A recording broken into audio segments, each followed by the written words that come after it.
Just a day of technical difficulties. Well, if you're watching on my Facebook and you're just tuning in, welcome to the well. So much for my countdown clip.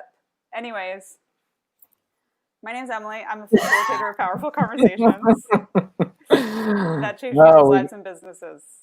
we're messy. We're messy over here, and that's okay. And that is part of life, man, isn't Life, it? it's real life. So for today, our topic is making room for the new. And so I'm going to start off, if that's okay. Please, vamp away. Um, and by the way, if you want to join us even more in this conversation or join me, I have a workshop titled the same thing this Sunday. It's on my profile page. Join me. Let me know. Making room for the new. I'm going to talk about the first part of that, which is making room, and then perhaps we'll see where it goes and we'll cover the new part. But here's my experience with this process is making room is really, really, really important, and quite often something that we bypass and kind of just think will automatically happen if we're move forward, creating new things in our lives. And a lot of the times what happens that I've found for myself and I've found for the clients that I work with is, if we're not careful, insights tend to keep showing up, and they keep having to teach themselves in our path forward. And making room is an intentional slowing down.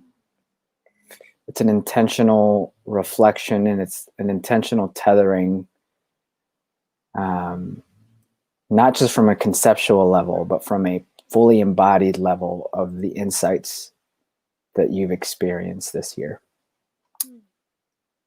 And that's what making room means for me. And that's what I've felt has been most impactful in the work that I do is slowing down, tethering to the insights, allowing them to register, and acknowledging them, being grateful for them, accepting them, and really making time for them. And not just doing that on your own, doing it with somebody you love, doing it with somebody who means a lot to you, and letting them in on a journey, because that's an important part of that equation. Because if you're doing this by yourself, you're staying in your head about it. The making room for part, quite honestly, can just sit there.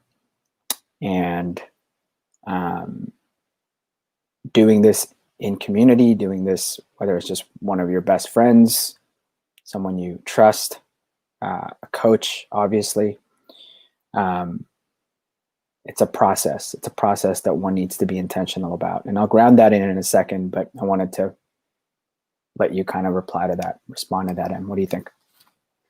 I love that. I always say I love that in response to anything you say. I notice that sometimes when I watch these back. I do love that though. And I could internalize that in my own personal experience and journey. I was just thinking about like, what am I making room for? And what have the insights from this year been for me? And, where am I at? And so that really hit me in a new way I guess if I had to boil it down, it's like the power of reflection, right? Like, can you actually give yourself the opportunity to look back on your journey? And how does your journey, how is it, how does it relate to where you're at now and what you currently want for yourself, as in the new? So that was just a bit of my thought process as you were sharing. And when I think about making room for something that we've never experienced before or something new, the thing that comes to mind, particularly when it's something that's conscious that we know we want to bring in, whether it's a habit or a practice or a way of communicating or relating, I really love this idea that that doesn't mean stopping doing something else. So when I think about making room for the new, I think there's a misconception that's like, if I want to create more time in my calendar to do yoga, it means I have to stop sleeping in, whatever that is. And so I really love this idea of giving ourselves permission where starting something new, making room for something new, doesn't actually mean that we have to stop doing something else. It can, it can. And I think that when we put that pressure on ourselves, it can actually prevent us from starting something new. So my invitation, and what I've noticed has a greater impact, is can we just start that new thing? Can we just welcome that in just a little bit while still having all of the old there, while still having, the less optimal parts of whatever it is that we're trying to shift or include or change or whatever it is? Can we just start making room for the new without having to stop necessarily doing something else, if that makes it more graceful, if that makes the transition easier? So that's my 2 cents on making room. Yeah, and a few points there. I think when you talk about being conscious about it and in doing this while the old's still there, those are important, I guess, ingredients in the cocktail of this process of making room for the new. The one is it has to be a conscious practice. You have to slow down. You have to take inventory. You have to journal things, write things down, have meaningful conversations like this with people you love for it to truly register. And that is a conscious process. It's not something your default sort of autopilot operation way of just going from one task to the other and then thinking like, oh, making room for the new. It has to be a super conscious process, is what I want to point out there. And then the other part is when you said, the old can be there while you make room for the new. Yes, that's all possible. Making room for the new doesn't mean you completely throw the baby out with the bathwater. It could mean including, Ken Wilber talks about transcend and include. And so in this process of making room for the new, your insight might be, look, there's some things that have happened this year that occurred in the midst of like the most painful parts of my life.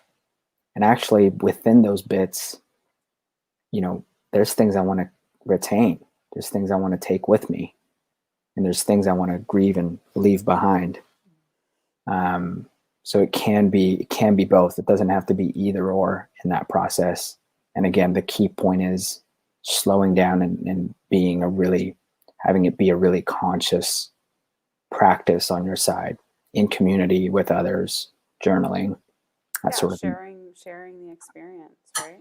Mm-hmm. I've got something else to say about that, if I may. Mm-hmm. What comes to mind is this concept, idea, reality that you cannot leave somewhere you've never been. So when I think about making way for the new, where I have to ground myself is allowing myself to be fully present in where I currently am. And I'm probably like most human beings, where I currently am, there's some resistance about some of about the place that I'm currently at. I got some resistance here. There's some stuff that's not my preference, perhaps. And so this really wrapping your head around that. You cannot leave somewhere you have never been. Mm-hmm. So if you are in any form of resistance to your current circumstances or situations, one of the greatest gifts you can give yourself is just permission to be there. And by allowing yourself to truly be there will actually be the path to creating something else, to creating something new. And you'll know if you are resisting that is if you're in resistance, right? If there's something that you consistently complain about, if there's like a feedback loop going on in your brain about, a current circumstance or situation. So I play with that one in my mind all the time. You cannot leave somewhere you've never been. So if you want to create and get something else, have a different experience, can you just let yourself first be where you are?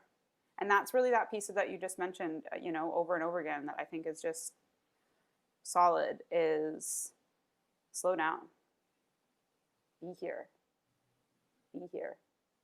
Whether it's good, it's bad, it's epic, it's ugly, be here. Yeah, and so I want to end with sharing something that I'm making room for, and something that I'm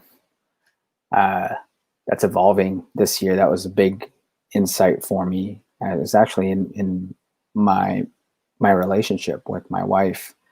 We are raising our second baby, and a lot of what this year has been is experiencing insights on how our marriage evolves into that, and what intimacy looks like within that evolution. And so our biggest insight this year is just that it needs to evolve. We've picked up habits and beliefs that was really rooted in what that looked like at the beginning of our relationship 15 years ago. And those practices needed to, like, our way of thinking about how we relate to each other needed to expire. And part of that was just being with, like, some of the things that don't work anymore. Like, I can't show up to her the way I've always been used to. And so making room for the new, part of that was making room for just understanding, like, what doesn't work now? Like, what doesn't work for me? What doesn't work for her? Like, who are we now in relationship to that? And then what from there, the weird part is the new just kind of on its own, like, shows up. Yeah. We didn't have to force it. It just was there after we made room for it. We didn't have to, reinvent the wheel, so to speak. It just sort of like, oh, here. And then there was a lightness on that side, and it's been wonderful. And so just continuing down that path has been really fun. Love it. I'll just share quickly what I'm making room for, and I'm going to tie it back to what we were talking about before we actually went live, was just allowing myself to continue to discover the depths upon depths upon depths upon the layer after layer after layer of this idea that no one is coming, right? So I was talking with you about, like, in my business, right? Like, I work for myself. No one is coming. There is no one coming to do this for me. It has to be self-generated. Being a single woman, a single mom, a co-parent. I mean, by single mom, I mean, like, I am single and I am also a mother. Mm-hmm. No one is coming. There's no Prince Charming. There's no, like, magic carpet.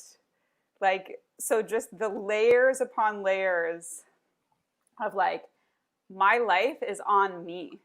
It's on me to create it. It's on me to generate it. It's on me. And that doesn't have to be a negative thing, right? It doesn't have to be a pessimistic thing. It can actually be, like, a very empowering one. It's like, wow, I get to do this. I get to create this. Yeah. And it feels like it's a little bit of, like, maybe I like that tough love a little bit or something, but it's a little bit of, like, a swift little kick in the ass of, like, no one's coming, darling. You better get your shit together. Oh, I love it. Well, this has been a wonderful time with you, Em. Hopefully folks who have watched this live or in repeat or, after the fact have found some value. It's been fun doing this with you. It's been a fun 2020, and I can't wait to do it some more in 2021. We're coming back to you guys 2021. I think our first one back is the 6th. Is that right?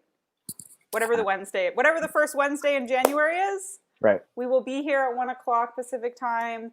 Thanks for sharing this time and space with us, everyone. We're just wishing you the most profound completion of this wild and crazy year. And I'm sending you guys so much love from my heart to all of yours. And just many blessings and lots of love. And we'll see you in 2021. Woohoo! Thanks, everybody. All right. Much love. Ciao for now. Bye-bye. Bye.